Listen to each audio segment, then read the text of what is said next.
Regarde autour de toi. Tu vois ces gens qui, sans hausser la voix, sans se pavaner, imposent le respect. Ils postent un message, et tout le monde s'arrête pour le lire. Ils parlent en réunion et un silence s'installe. Ils agissent et leur impact marque les esprits. Ce n'est ni du charisme brut, ni de l'argent, ni même du talent pur. C'est un jeu. Un code secret que les puissants appliquent sans jamais l'expliquer. Un savoir que Machiavel aurait gardé pour lui, murmuré seulement à ceux qui savent écouter. Aujourd'hui, je vais te révéler 9 comportements que tu adoptes probablement sans t'en rendre compte. 9 erreurs qui, à chaque instant, t'empêchent de briller, te rendent manipulable et te laissent dans l'ombre.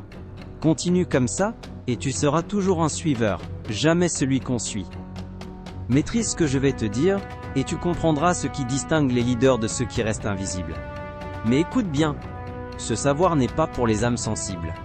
Il demande du cran, de la discipline, et une volonté de jouer un jeu que la plupart des gens n'osent même pas approcher.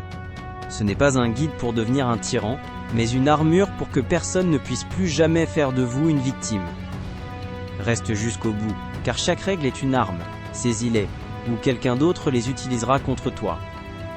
L'erreur la plus commune est de se plaindre publiquement. Tu as eu une journée difficile, un client t'a épuisé, un projet patine. Ton réflexe est de le partager. Sur les réseaux, en réunion, entre amis. Tu penses que ça te rend humain, accessible. C'est faux. C'est un suicide social. Machiavel l'avait compris. Quand tu te plains, tu envoies 2 signaux dévastateurs. Premièrement, que tu n'as pas le contrôle de la situation. Deuxièmement, que tu cherches de la pitié. Or, le pouvoir ne s'associe jamais à la pitié. La plainte est un aveu de faiblesse, une invitation ouverte aux manipulateurs pour qu'ils exploitent ton manque de résilience. Les gens qui dominent ne se plaignent jamais en public. Ils encaissent, analysent et règlent leurs problèmes dans l'ombre. L'antidote n'est pas de prétendre que tout va bien, c'est de cultiver une endurance indéchiffrable. Exemple, en réunion tout le monde se plaint des délais intenables. Toi, tu restes silencieux. Ton calme crée un contraste saisissant avec l'agitation ambiante. Quand on te demande ton avis, tu ne nies pas le problème. Tu dis simplement, d'un ton neutre et posé, la situation est complexe. Nous allons trouver une solution. Pas de drame, pas d'émotion. Psychologiquement, c'est d'une puissance redoutable. Les gens associent le calme à la compétence et au contrôle. En refusant de te joindre au cœur des plaintes, tu te positionnes au-dessus du chaos. Les autres commencent à se demander « Pourquoi reste-t-il si calme ? Qu'est-ce qu'il sait que nous ignorons ?» Ce mystère devient ta première arme. Leur curiosité travaille pour toi, bâtissant une réputation de roc inébranlable. Douter est humain, mais l'exprimer à voix haute, surtout en public, c'est remettre les clés de ta réputation à tes adversaires. Machiavel savait que les apparences ne sont pas juste importantes, elles sont la réalité perçue par les autres. Dire une fois « je ne suis pas sûr d'être à la hauteur » et les gens commenceront à le croire, même si ton travail est excellent. Confesser un manque de confiance, c'est donner aux autres la permission de baisser leurs attentes envers toi. Tu donnes à tes rivaux une arme pour te définir. L'insécurité est un appel à la validation externe, et celui qui a besoin d'être validé n'a aucun pouvoir. L'antidote n'est pas l'arrogance, c'est l'ambiguïté stratégique. Même quand tu doutes intérieurement, tu dois projeter une aura de contrôle. Tiens-toi droit, parle lentement, ancre ton regard dans celui des autres. Si tu as un doute, ne l'avoue jamais. Transforme-le en question. Exemple. Durant une présentation, tu sens le doute monter. Au lieu de bafouiller « je ne suis pas certain », marque une pause. Regarde l'audience avec assurance et dis « c'est un point de vue. J'aimerais entendre d'autres perspectives là-dessus. » Ou « qu'est-ce qui vous amène à cette conclusion ?» Tu viens de retourner la pression. Tu n'es plus celui qui est testé, tu es celui qui teste. Tu restes insaisissable. L'incertitude que tu crées chez les autres les pousse à suranalyser tes intentions, t'attribuant souvent plus de profondeur et de stratégie que tu n'en as réellement. Tu as vu ces gens qui clament leurs ambitions sur tous les toits ? Je vais lancer ma boîte, mon prochain projet va tout révolutionner. Machiavel les observerait avec un sourire sardonique. Parler de tes plans avant leur réalisation est une erreur stratégique majeure. D'abord, cela te donne une satisfaction prématurée, qui peut saper ta motivation à réellement accomplir le travail. Ensuite, et c'est plus grave, cela donne une feuille de route détaillée à ceux qui veulent te voir échouer. Le pouvoir se construit dans le secret. L'antidote est l'exécution silencieuse. Les grands leaders ne parlent pas de ce qu'ils préparent.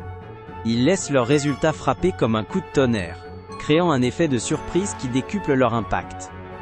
Quand on te demande sur quoi tu travailles, reste vague. Je suis sur quelques projets intéressants, on verra ce que ça donne. Cette ambiguïté crée une tension, un mystère. La curiosité des autres devient ton levier. Exemple, un entrepreneur travaille sur une application révolutionnaire. Il ne poste rien, ne fait aucune annonce. Il est dans sa cave, il code. Le jour du lancement, le produit est si abouti qu'il balaye la concurrence. Tout le monde se demande, mais d'où est-ce qu'il sort ? Ce mystère autour de sa préparation booste sa légende. Psychologiquement, cela joue sur l'effet de rareté. En gardant tes plans secrets, tu fais de tes succès une ressource rare et donc extrêmement précieuse et convoitée. Une dispute éclate sur les réseaux. Une guerre de clans au bureau. Ton instinct te pousse à défendre quelqu'un, à montrer ta loyauté. C'est un piège émotionnel. Machiavel le dirait, ne te mêle des querelles des autres, que si tu as quelque chose de stratégique à y gagner. Prendre parti publiquement dans des conflits de bas étage te fait un ennemi gratuit. Crée des alliances basées sur l'émotion fragile, et expose tes valeurs avant que tu aies le pouvoir de les imposer. L'antidote n'est pas la lâcheté. C'est la neutralité dominante. Les puissants restent en dehors des petites batailles. Ils observent, analysent, et se positionnent comme des arbitres potentiels, au-dessus de la mêlée. Exemple, une polémique éclate en ligne. Tout le monde choisit un camp avec ferveur. Toi, tu restes muet. Si l'on te force à donner ton avis, tu réponds. La situation est plus complexe qu'il n'y paraît. Il y a des arguments valables des deux côtés. Tu n'as rien concédé, mais tu as gagné en stature. Les autres s'épuisent dans leur combat stérile, tandis que tu restes intouchable, conservant ton énergie pour les vraies batailles. Psychologiquement, tu passes pour un observateur sage, au-dessus des émotions mesquines, ce qui renforce ta crédibilité et ton autorité. Regarde ces gens qui forcent le rire, qui postent sans arrêt pour des likes, qui mendient la validation par leurs paroles et leurs gestes. C'est un comportement de basse valeur. Machiavel savait que plus tu as besoin de l'approbation des autres, moins ils te respectent. La soif d'attention est un aveu de vide intérieur. Les puissants ne cherchent pas à être aimés ou remarqués, ils imposent le respect par leur détachement. Leur présence est magnétique précisément parce qu'elle ne demande rien. L'antidote n'est pas l'isolement, c'est le retrait contrôlé. Parle peu mais assure-toi que tes mots pèsent. Si tu entres dans une discussion, ne cherche pas à la dominer. Balance une idée qui surprend, une question qui dérange, puis retire-toi. Exemple, dans un dîner ou une soirée, ne cherche pas à être le centre de l'attention. Écoute. Observe. Laisse les autres se fatiguer à parler. Puis, au moment opportun, pose une question qui va au cœur du sujet et qui force tout le monde à réfléchir. C'est intéressant, mais quelle est l'intention réelle derrière cette décision ? D'un coup, tous les regards se tournent vers toi. Tu n'as pas cherché l'attention, tu l'as commandée. Dans un monde où tout le monde crie pour être vu, celui qui maîtrise le silence et la pertinence devient magnétique. Les disputes, les accusations, les moments de stress intense sont des tests de pouvoir. La plupart des gens échouent, non pas en explosant, mais en laissant filtrer leur tension. Une voix qui tremble, un regard qui fuit, une posture qui s'affaisse. Les autres, même inconsciemment, perçoivent ces signaux comme une défaite. Machiavel absorbait la pression comme une armure absorbe les flèches. Même quand il bouillonnait intérieurement, il restait immobile à l'extérieur, pas robotique, mais maîtrisé. Quand rien ne semble pouvoir t'ébranler, tu deviens une force gravitationnelle autour de laquelle les autres s'ajustent. L'antidote est de développer des postures pré-réglées. La pression révèle ton niveau d'entraînement. Prépare des réponses minimalistes pour les situations de crise. Entraîne-toi à marquer une pause avant de parler, à maintenir un regard calme, à esquisser un léger sourire détaché. Exemple. En réunion, un supérieur t'attaque violemment sur ton travail. Ton cœur s'emballe. Au lieu de réagir, tu déclenches ta posture pré-réglée. Tu marques une pause de 3 secondes. Tu le regardes calmement, sans ciller. Puis tu dis, d'une voix posée, « C'est une perspective intéressante, je prends note. » C'est tout. La pièce entière sent ton contrôle. Ton adversaire, qui s'attendait à un combat, se retrouve face à un mur de calme, et son agressivité s'effondre sous son propre poids. Se justifier est une faiblesse. Chaque fois que tu expliques tes décisions en détail, tu donnes aux autres le pouvoir de te juger, de te questionner, et de trouver des failles. Tu te positionnes comme un subordonné qui doit rendre des comptes. Machiavel ne s'expliquait pas, il redirigeait. Face à une demande d'explication, ne donne pas de réponse, pose une question. Qu'est-ce qui te fait dire ça? Pourquoi cette question est-elle importante pour toi? Ou utilise une phrase vague, « j'avais mes raisons ». Cela garde le mystère et force les autres à douter d'eux-mêmes. Exemple, tu as pris une décision controversée. On te demande de te justifier. Au lieu de dérouler ton argumentaire, tu réponds. La situation était complexe, et j'ai agi en fonction des informations que j'avais.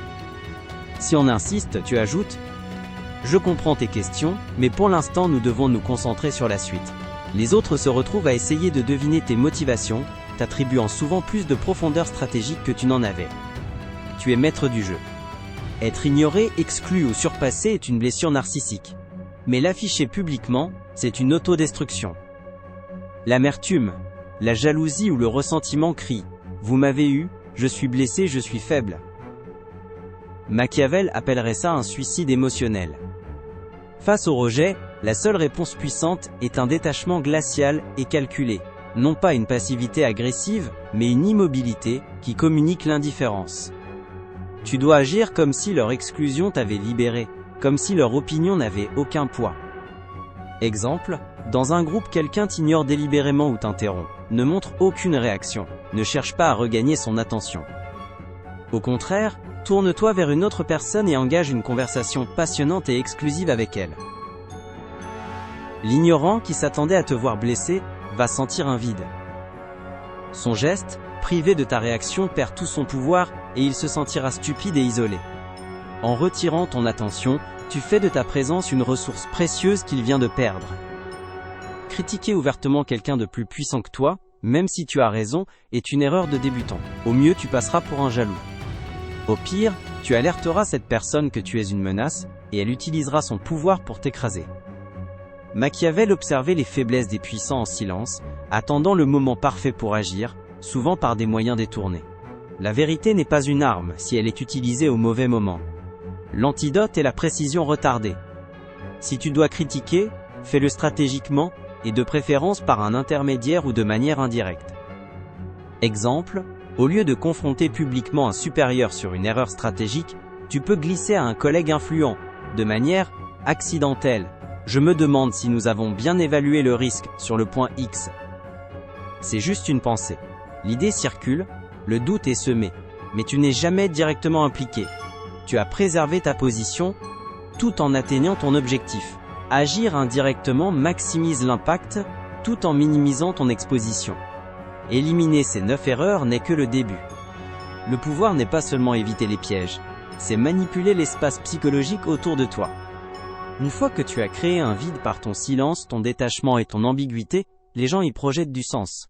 Ton travail est de contrôler ce sens, de devenir une énigme qu'ils ne peuvent ni définir, ni oublier. Ton silence devient une force intimidante. Ton ambiguïté, un miroir de leurs propres insécurités. Ton retrait, un signal de haute valeur. Tu ne réagis plus, tu observes. Tu ne cherches plus à être aimé. Tu décides qui mérite ton attention. Tu ne te justifies plus, tu agis. Ce savoir est une arme.